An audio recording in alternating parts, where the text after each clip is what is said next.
The Joe Rogan Experience. In fact, they say that exercise is 1.5 times more effective than SSRIs for curing depression. Oh, in a heartbeat, man. If I take because I take SSRIs and I do exercise. If I take my SSRI, I don't feel really anything. I just feel like, oh, I took my SSRI. But if I go for a run, like even today, I had to go run a couple miles. I was like, I know I'm going to be on here. I want to like just be in like I want to have my good energy going. I'm going to go for a run, you know, and so. Yeah, I know that it makes me feel better if I do something athletic, you know? What SSRI are you taking? I think I'm on Lexapro right now. I take the generic one, whatever the cheaper one is. You know, I think it's, I don't know what it is, but it is, they say it's fine. You know? So I don't know if I believe them, but I mean, I'm fucking taking it. Now, I would like to maybe take 30 days off and try ayahuasca again. I feel like I'm getting back around where I would like to do it again, you know? Yeah? Yeah. I would, man. Because I want to fucking feel. I want to be right up there on nature's fucking... want to be in there. Just eavesdropping on nature's nuts, boy. Yeah. God, I'll be right up there. Yeah. What'd you say, boy? Eavesdropping on nature. Right up next to it. Oh, dude. Feeling it. Oh, ayahuasca, dude. You'll fucking... Mother Nature, she'll break out that wiener and you'll be like, damn, I didn't know Mother Nature had a wiener, you know? Mother Nature's got everything. It's powerful, dude. That ayahuasca stuff is real powerful, so I would like to do that again. What is the reason why you take the SSRIs?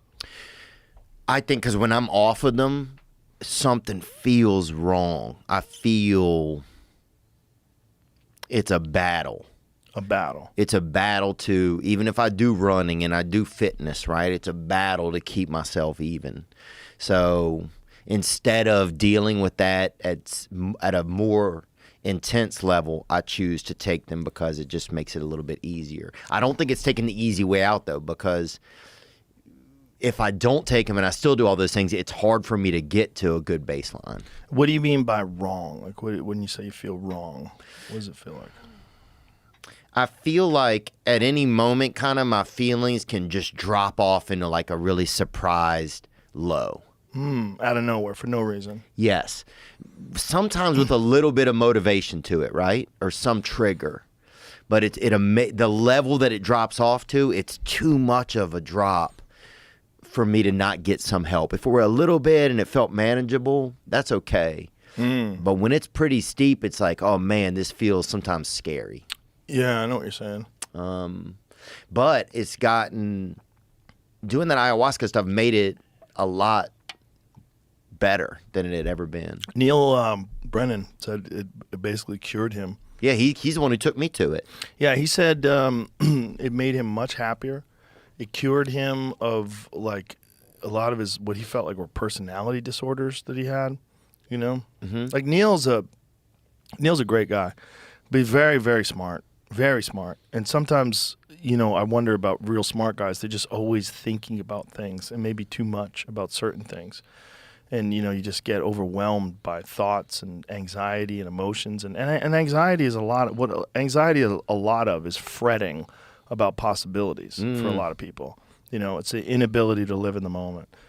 And you fret about anxiety. And a lot of it has to do with childhood trauma. A lot of it has to do with genetics. Anxiety is a weird thing. Like they think that anxiety, whether it's a learned behavior or not, you can actually get it from your parents. I don't know why.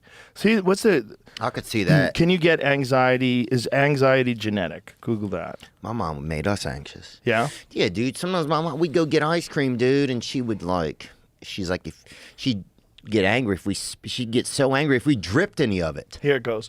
There's clear research showing that anxiety is influenced by genetics. In fact, experts notice a family connection for anxiety even before they understood how DNA or genes worked. If you have a close relative with anxiety, your chance of developing is about 2 to 6 times higher than if you don't. Well, I don't know if that's genetic or if it's just like learned behavior. Yeah, if your mom is always or your dad is always like, they're fucking anxious and they're fucking, if they come over and they're always fucking tickling you, then you're going to fucking feel tickled all the time. If you're always getting fucked with. Yeah, something, you know, bugging you or something, even just tickling you with their words. Yeah, genetics of generalized anxiety disorder and related traits.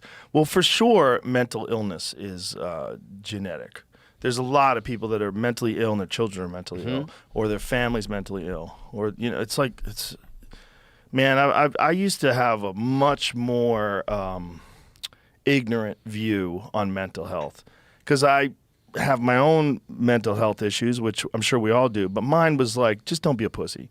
Get your work done, you feel great. And I don't have to take anything, and even though I don't have to take anything, I'm still doing something to mitigate it. I'm doing something every day to work on it. And when I don't, I do feel it, right, like a lot of people do. So I always wonder, maybe those people just aren't doing the work. Maybe if they just got up in the morning, went running before work, or did something before, maybe they could get through this and not need a fucking pill. Yeah. I don't think that anymore.